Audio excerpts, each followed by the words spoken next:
प्यारे साथियों, तदफीन के एक दिन बाद यानी ठीक 24 घंटे बाद इंसान की आंतों में ऐसे कीड़ों का गिरोह सरगर्म अमल हो जाता है जो मुर्दे के पाखाने के रास्ते से निकलना शुरू होता है। इसके साथ ही नाकाबिले बर्दाश्त बू फैलना शुरू हो जाती है, जो कि असल में अपने हमपेशा कीड़ों को दावत देते हैं। ये ऐलान होते ही बिच्छू और तमाम कीड़े मकोड़े इंसान के जिस्म की तरफ हरकत करना शुरू कर देते हैं और इंसान का गोश्त खाना शुरू कर देते हैं।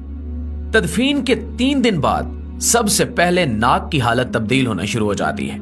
6 दिन बाद नाखून गिरना शुरू हो जाते हैं। 9 दिन के बाद बाल गिरना शुरू हो जाते हैं। इंसान के जिस्म पर कोई बाल नहीं रहता और पेट फूलना शुरू हो जाता है। नाज़रीन, 17 दिन बाद पेट फट जाता है और दीगर अज्जा बाहर आना शुरू हो जाते हैं। 60 दिन बाद यानी कि 2 महीने बाद मुर्दे के जिस्म से सारा गोश्त खत्म हो जाता है। इंसान के जिस्म पर बोटी का एक टुकड़ा बाकी नहीं रहता।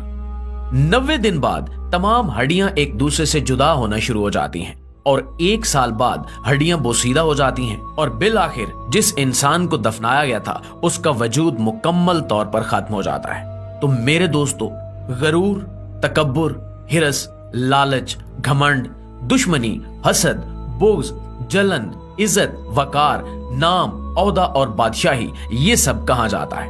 ये सब कुछ खाक में मिल जाता है। इंसान की हैसियत ही क्या है? मट्टी से बना है, मट्टी में दफन होकर मट्टी हो जाता है।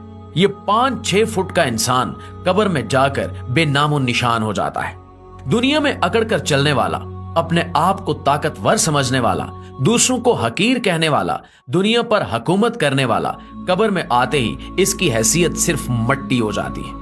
लिहाजा इंसान को अपनी अब्दी और हमेशा की जिंदगी को खूबसूरत और पुरसकून बनाने के लिए हर लम्हा फिक्र करनी चाहिए, अपने अल्लाह को याद करना चाहिए, हर नेक अमल और इबादत में इखलास पैदा करना चाहिए और खातमुल बिल खैर की दुआ करनी चाहिए।